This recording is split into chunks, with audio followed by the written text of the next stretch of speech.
La grâce et la paix nous sont données de la part de Dieu notre Père et par Jésus-Christ, notre Seigneur. C'est avec plaisir que je vous retrouve ce matin pour la troisième fois depuis la reprise du confinement. J'espère que pour chacun et pour chacune d'entre vous, cela n'est pas trop pénible. Nos enfants sont de retour à l'école et c'est heureux. Et j'espère que pour ceux qui sont en télétravail, ce n'est pas trop compliqué de rester à la maison, et pour évidemment tous ceux qui sont seuls à la maison, que cette solitude n'est pas trop pesante. N'hésitez pas à vous faire connaître à la paroisse pour des visites, pour des appels, et je me ferai un plaisir de venir à votre rencontre, soit téléphoniquement, soit physiquement. Ce matin, je vous propose la lecture de 2 chapitres de l'épître aux Corinthiens, la première épître aux Corinthiens. Ce sont 2 chapitres extrêmement connus, c'est le chapitre 12 et le chapitre 13 jusqu'au verset 13. Mais avant cela, je vous invite à la prière. Seigneur, au moment de lire la Bible, nous te demandons d'y préparer nos cœurs pour que nous puissions y reconnaître ta parole qui nous construit, ta parole qui nous fait vivre, ta parole qui nous fait grandir. Ouvre nos oreilles et nos cœurs pour que ces mots ne restent pas des mots sans écho, mais qu'ils deviennent vraiment une parole qui nous vienne de toi et qui nous aide à vivre. Amen. Première épître aux Corinthiens, chapitre 12 et chapitre 13 jusqu'au verset 13. Pour ce qui concerne les dons spirituels, je ne veux pas, frères, que vous soyez dans l'ignorance. Vous savez que lorsque vous étiez païens, vous vous laissiez entraîner vers les idoles muettes selon que vous étiez conduits. C'est pourquoi je vous déclare que personne, s'il parle par l'Esprit de Dieu, ne dit « Jésus est anathème », et que personne ne peut dire « Jésus est le Seigneur » si ce n'est par le Saint-Esprit. Il y a de la diversité de dons, mais le même Esprit. Diversité de ministères, mais le même Seigneur. Diversité d'opérations, mais le même Dieu qui opère tout en tous. Or, à chacun, la manifestation de l'Esprit est donnée pour l'utilité commune. En effet, à l'un, il est donné par l'Esprit une parole de sagesse, à un autre une parole de connaissance, selon le même Esprit. À un autre la foi, par le même Esprit. À un autre le don des guérisons, par le même Esprit. À un autre le don d'opérer des miracles, à un autre la prophétie, à un autre le discernement des esprits, à un autre la diversité des langues, à un autre l'interprétation des langues. Un seul et même Esprit opère toutes ces choses, les distribuant à chacun en particulier comme il veut. Car comme le corps est un et a plusieurs membres, et comme tous les membres du corps, malgré leur nombre, ne forment qu'un seul corps, ainsi en est-il de Christ. Nous avons tous, en effet, été baptisés dans un seul esprit pour former un seul corps, soit juif, soit grec, soit esclave, soit libre, et nous avons tous été abreuvés d'un seul esprit. Ainsi, le corps n'est pas un seul membre, mais il est formé de plusieurs membres. Si le pied disait « parce que je ne suis pas une main, je ne suis pas du corps », ne serait-il pas du corps pour cela ? Et si l'oreille disait « parce que je ne suis pas un œil, je ne suis pas du corps », ne serait-elle pas du corps pour cela ? Et si tout le corps était l'œil, où serait l'ouïe ? Et si tout était oui, où serait l'odorat ?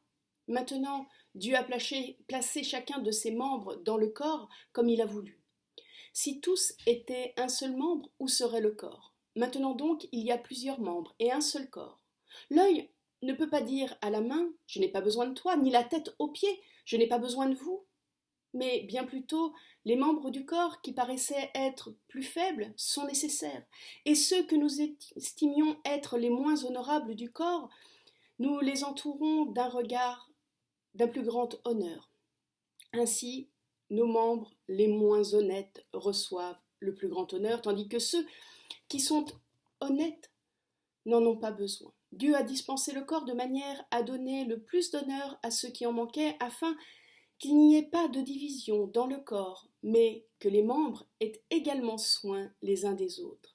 Et ainsi, si un membre souffre, tous les membres souffrent avec lui. Si un membre est honoré, tous les membres se réjouissent avec lui. Vous êtes le corps du Christ. Vous êtes ses membres, chacun pour sa part. Et Dieu a établi dans l'Église, premièrement les apôtres, secondement les prophètes, troisièmement les docteurs, ensuite ceux qui ont les dons des miracles, puis ceux qui ont le don de guérir, de secourir, de gouverner, de parler diverses langues, tous sont-ils apôtres? Tous sont-ils prophètes? Tous sont-ils docteurs? Tous ont-ils le don des miracles? Tous ont-ils le don des guérisons? Tous parlent-ils en langue? Tous interprètent-ils? Aspirez donc aux dons les meilleurs. Et je vais encore vous montrer la voie par excellence.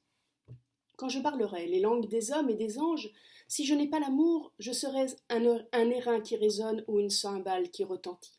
Et quand j'aurai le don de prophétie, la science de tous les mystères et toute la connaissance, quand j'aurai même toute la foi jusqu'à transporter les montagnes, si je n'ai pas l'amour, je ne suis rien. Et quand je distribuerai tous mes biens pour la nourriture des pauvres, quand je livrerai même mon âme, même mon corps pour être brûlé, si je n'ai pas l'amour, cela ne sert à rien. L'amour est patient, il est plein de bonté, l'amour n'est point envieux, l'amour ne se vante point. Il ne s'enfle point d'orgueil, il ne fait rien de malhonnête, il ne cherche point son intérêt, il ne s'irrite point, il ne soupçonne pas le mal, il ne se réjouit point de l'injustice, mais il se réjouit de la vérité. Il excuse tout, il croit tout, il espère tout, il supporte tout. L'amour ne périt jamais. Les prophéties seront abolies, les langues cesseront, la connaissance seront abolies, car nous connaissons en partie et nous prophétisons en partie. Mais quand ce qui est parfait sera venu, ce qui est partiel sera aboli. Lorsque j'étais enfant, je parlais comme un enfant, je pensais comme un enfant, je raisonnais comme un enfant. Lorsque je suis devenu homme, j'ai mis de côté ce qui était de l'enfant. Aujourd'hui, nous voyons au moyen d'un miroir, d'une manière obscure, mais alors nous verrons face à face. Aujourd'hui je connais en partie, mais alors je connaîtrai comme j'ai été connu. Maintenant donc ces trois choses demeurent, la foi, l'espérance et l'amour, mais la plus grande de ces choses, c'est l'amour. Poursuivez l'amour. Seigneur, ta parole est une lampe à nos pieds, une lumière sur nos sentiers. Ta parole est la vérité, sanctifie-nous par ta vérité. Amen.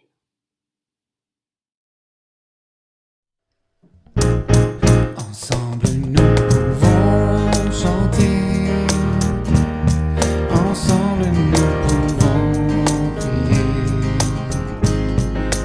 élever nos voix et adorer celui qui nous a réunis. Ensemble nous pouvons donner, ensemble nous pouvons porter nos fardeaux, nos joies et proclamer l'amour que Dieu met dans nos vies. Tous ensemble,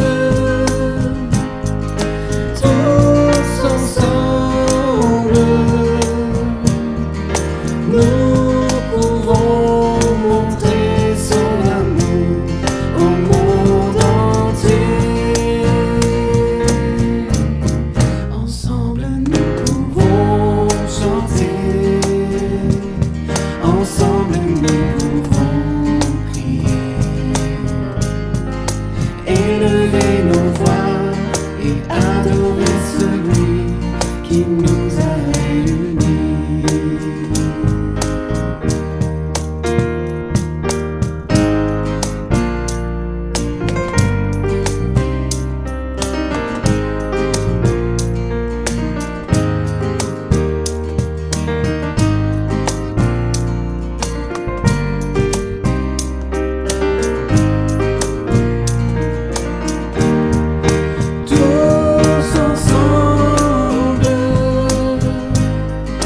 Tous ensemble, nous pouvons montrer son amour au monde entier. Ensemble nous pouvons chanter, ensemble nous pouvons prier, élever nos voix et adorer celui qui nous a réunis.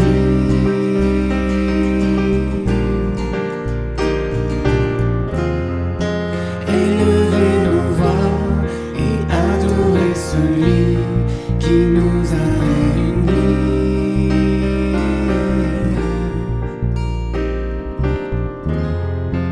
Élever nos voix et adorer celui qui nous a réunis.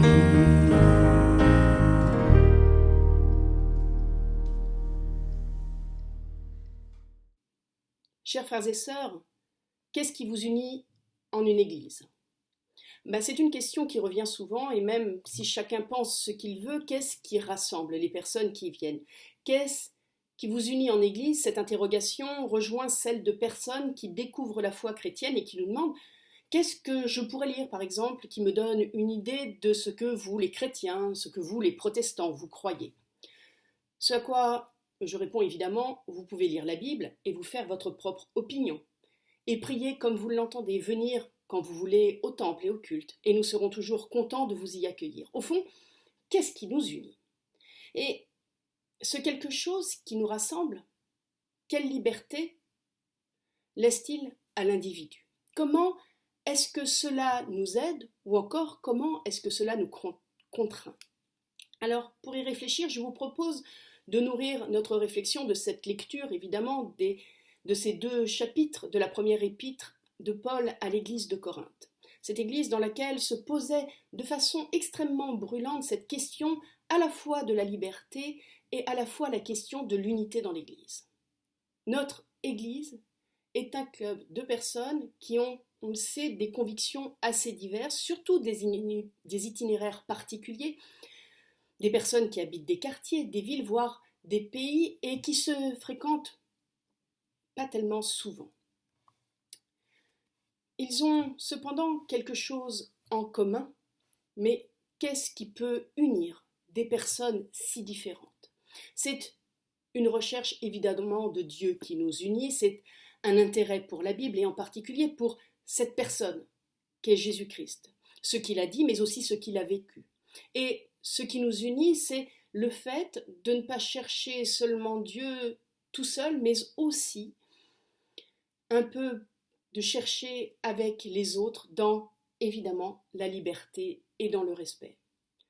Ce qui nous unit donc, c'est une démarche. Et cette démarche nous laisse libres d'avoir nos convictions, mais aussi notre propre style. Alors pour reprendre l'image qu'utilise l'apôtre Paul dans sa lettre, c'est cette démarche qui crée entre nous des articulations, c'est-à-dire des liens qui nous tiennent ensemble, mais qui nous laissent à chacun la liberté du mouvement et qui permet à chacun d'être lui-même.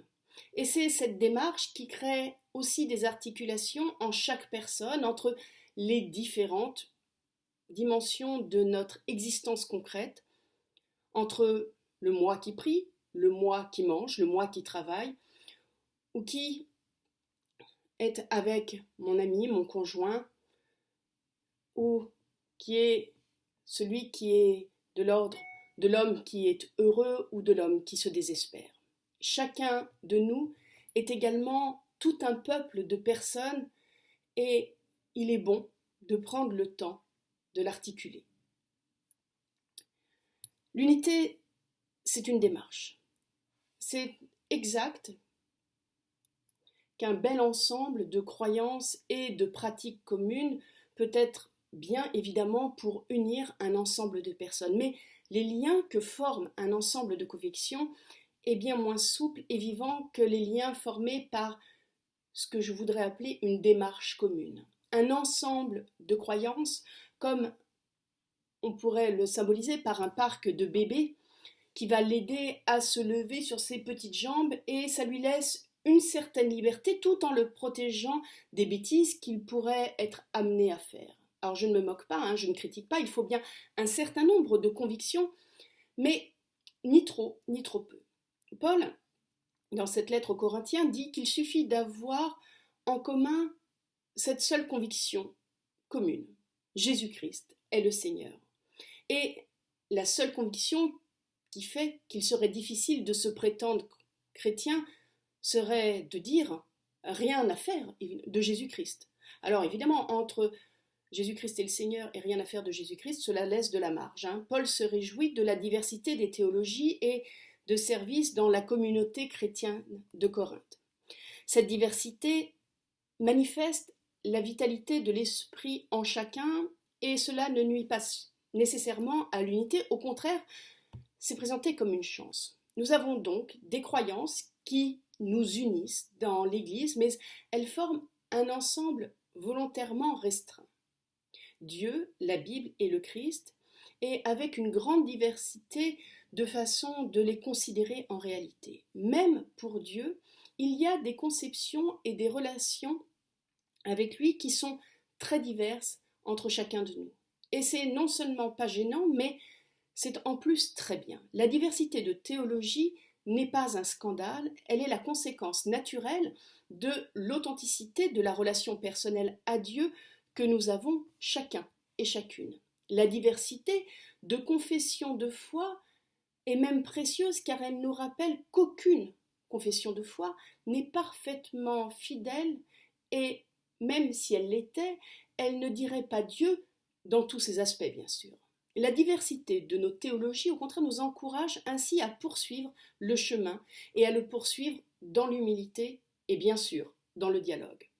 Ce qui nous unit, c'est un intérêt pour Dieu qui nous est commun, c'est une recherche en partie commune, c'est une interpellation commune et parfois mutuelle, mais nos convictions personnelles et notre relation à Dieu sont propres à chacun et cela évolue. Elles sont même appelées toujours à évoluer. Dans un club de personnes unies par un ensemble de croyances et de pratiques, c'est bien plus difficile d'évoluer. Le fait même que les croyances soient un peu sacralisées invite déjà à la prudence dans la réflexion personnelle. Quand une personne se retrouve près des frontières admises par le groupe ou qu'elle est en sorte un doigt de pied, cela rend mal à l'aise et cela rend mal à l'aise l'ensemble du groupe. Ici, nous sommes plutôt unis dans notre Église par une démarche et par une démarche commune qui laisse chacun libre de cheminer comme il l'entend. Enfin, pas tout à fait libre quand même. Dans un groupe uni par des croyances, le péché est de remettre en cause les croyances communes. Dans notre Église, qui unit les personnes par une démarche personnelle, il y a deux sortes de péchés, si je puis dire. Le péché, ce serait plutôt de ne pas respecter l'autre dans sa propre démarche. Chacun peut exprimer son opinion, débattre, mais ne peut pas injurier une autre personne parce qu'elle ne pense pas comme lui ou parce qu'elle ne pratique pas comme elle. Ce n'est pas possible de faire, par exemple, une remarque à quelqu'un qui ne participerait pas à la scène, ou alors une personne qui reviendrait après 2 ans d'absence. Le second péché serait de ne pas nourrir sa propre démarche personnelle, de ne pas se donner les moyens de rechercher encore. Car avec cette liberté, qui ne pense pas par lui-même, celui qui ne pense pas par lui-même ne pense évidemment pas grand-chose. Celui qui ne se fixe pas par lui-même des règles d'hygiène de vie et de fidélité finira par faire n'importe quoi. Tout est permis, nous dit Paul, un peu plus haut dans cette même lettre, tout est permis, mais tout ne construit pas. C'est dans le chapitre 10 au verset 23. Le néant ne construit pas non plus. Alors, qu'est-ce qui unit une communauté où règne une telle liberté de pensée et d'action? Cette question, je vous l'ai dit, se posait déjà à l'église de Corinthe de façon si aiguë que c'est l'objet même de la lettre de l'apôtre Paul. Il compare l'église à un corps dont le Christ est la tête. Et ces chapitres montrent ce qu'il entend par là. Qu'est-ce qui unit ainsi la multitude des membres de l'Église? Une unité vivante comme un corps. Paul insiste sur la multiplicité des membres, sur leur nature et sur leurs fonctions aussi différentes, que ce soit un doigt de pied, que ce soit un œil. Il y a donc une infinité d'engagements, de vocations, mais aussi de façons d'être. Notre diversité de fonctionnement n'est pas un scandale, mais c'est au contraire une bénédiction. Cela n'empêche pas de vivre unis dans un même corps, c'est même ainsi que le corps est vraiment vivant. Ce qui nous unit, nous dit Paul, c'est l'esprit et c'est l'amour. Ce sont 2 réalités extrêmement dynamiques. L'esprit dont il est question ici, ce n'est pas seulement comme le sang qui vient alimenter les membres en oxygène, c'est même plus ce que je pourrais appeler la vie qui anime notre corps. L'esprit dans la Bible est de l'ordre de la nouveauté de vie. L'esprit transforme un tas de poussière en un être vivant. Et quand l'esprit est donné à cet être, il le rend capable de penser et d'aimer et il le rend capable de liberté, capable de créativité personnelle par son propre génie. L'unité, nous dit Paul, ne vient donc pas de l'extérieur comme une contrainte, mais de l'intérieur comme une incroyable évolution qui vient de Dieu, dans la mesure, évidemment, où nous lui faisons confiance. L'esprit est ce qui nous unit en un corps, mais ce n'est pas un corps sans cesse en genèse, dont chaque membre évolue et est appelé à être source de nouveau à sa mesure. Cela nous encourage à assumer d'être nous-mêmes. Le fait d'être quelqu'un de particulier, de singulier, non seulement dans ses convictions, mais même dans sa façon d'être, dans sa vocation et dans son évolution.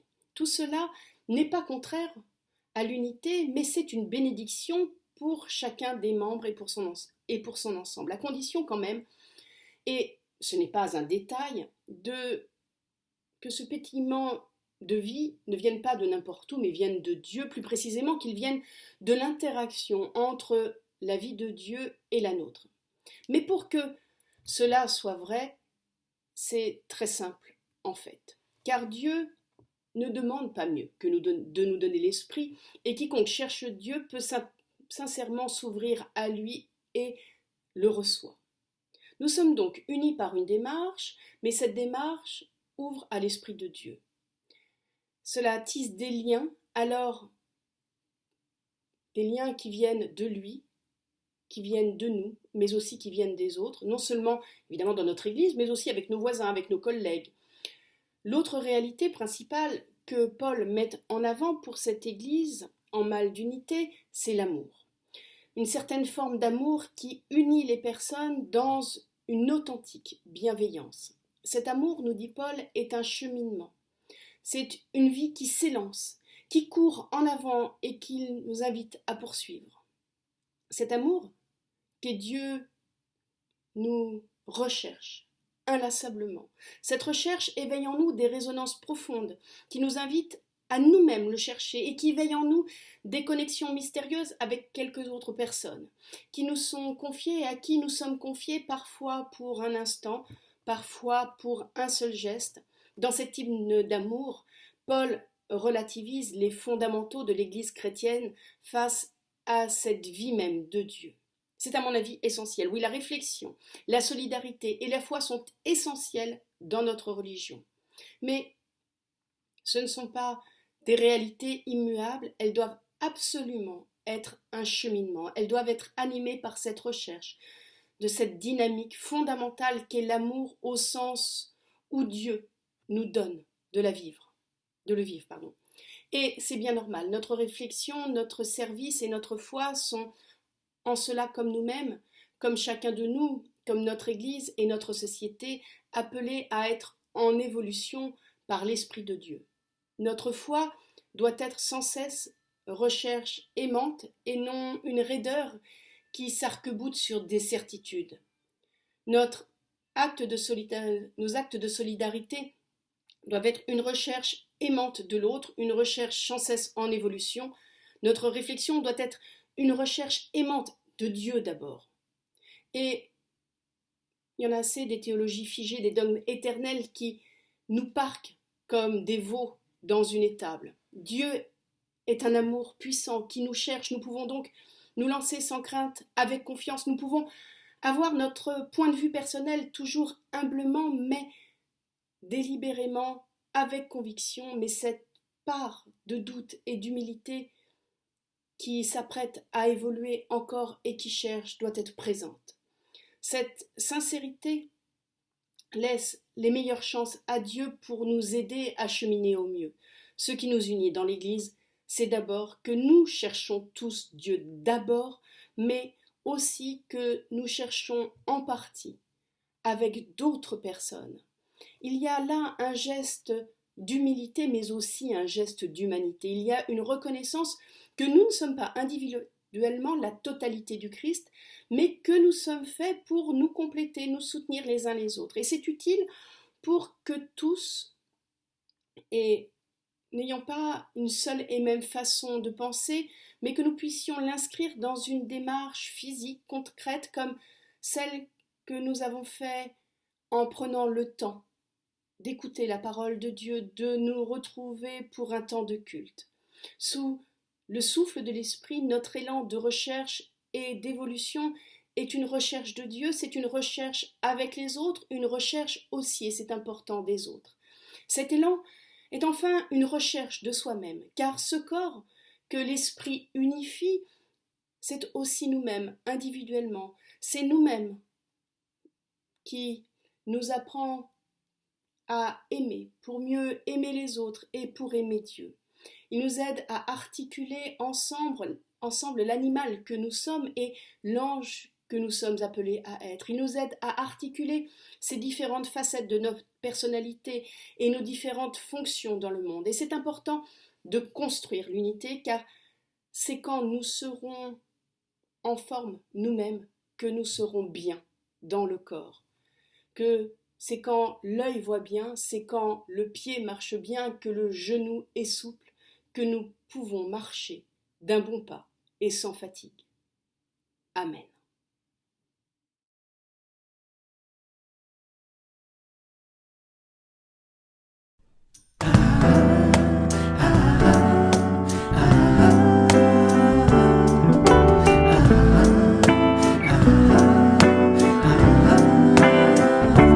Tous unis dans l'esprit, tous unis en Jésus, tous unis dans l'esprit, tous unis en Jésus. Nous prions que bientôt ce qui divise ne soit plus, et le monde saura que nous sommes chrétiens par l'amour dont nos actes sont empreints.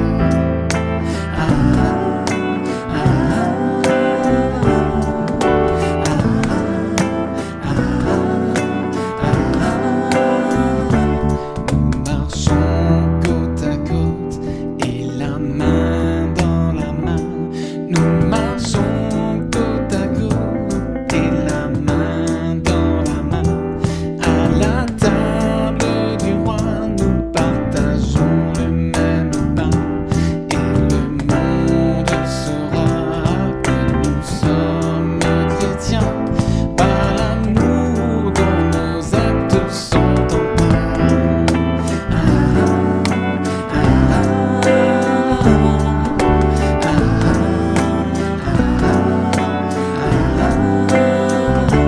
D'un seul cœur nous voulons travailler pour Jésus.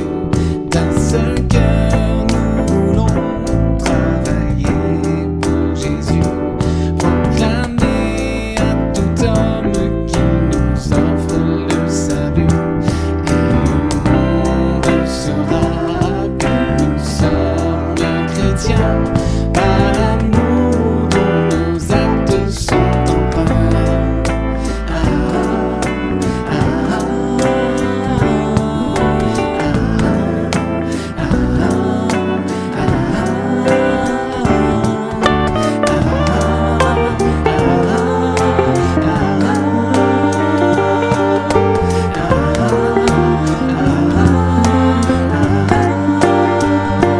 Gloire au Dieu créateur de la terre et des cieux. Gloire au Fils éternel, Rédempteur glorieux. Gloire à l'Esprit qui verse en nous l'amour de Dieu. Et le monde saura que nous sommes chrétiens par l'amour dont nos actes sont empreints. Et le monde saura que nous sommes chrétiens par l'amour dont nos actes sont empreints. Par l'amour dont nos actes sont empreints. Par l'amour dont nos actes sont empreints.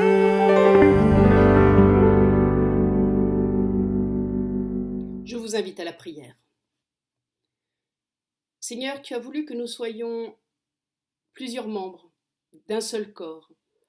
Tu sais qu'il est parfois difficile pour nous de trouver notre place, qu'il est parfois difficile pour nous de laisser de la place. Aussi, aide-nous jour après jour à ouvrir notre esprit à ton esprit pour qu'il nous permette d'être réconfortés en nous-mêmes, pour savoir où est la place où nous devons servir et pour apprécier la place où d'autres servent. Tu as fait de nous une église unie, une église où les hommes trouvent chacun leur place, où toute action qui vient de toi est une action qui nous fait cheminer.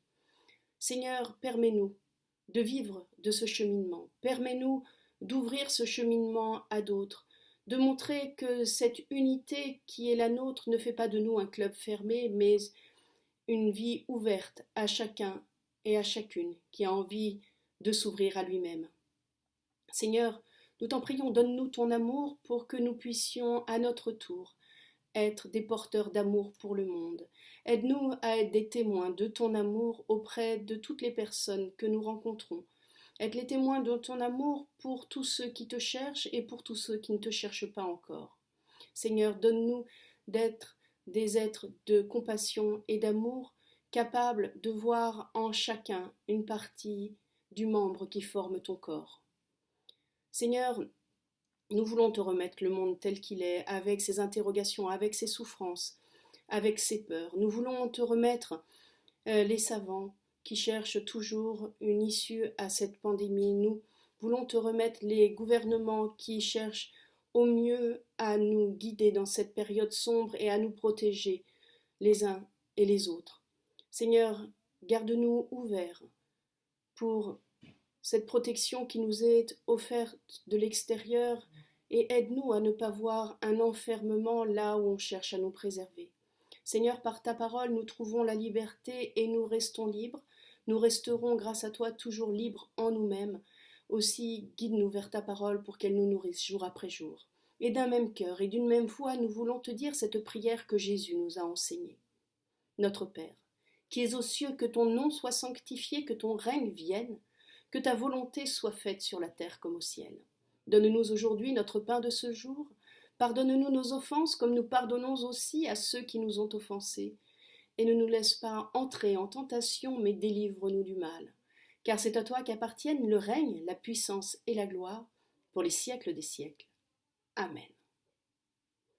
Chers frères et sœurs, j'espère qu'à l'issue de ce culte, vous prendrez le temps de vous rendre sur le site de notre paroisse, www.église-protestante-unie-de-champigny.org et que vous cliquerez sur faire un don. Vous savez que l'Église ne vit que du don de ses membres et souvenons-nous cette parole aussi de l'apôtre Paul, Dieu aime le don joyeux. Je vous invite à recevoir la bénédiction de la part de Dieu. Que le Seigneur nous bénisse, qu'il nous garde, qu'il tourne son visage vers nous et qu'il nous donne sa paix. Allons sereinement dans la paix et dans l'amour du Seigneur. Amen. Je vous souhaite à tous et à toutes un excellent dimanche et une bonne semaine.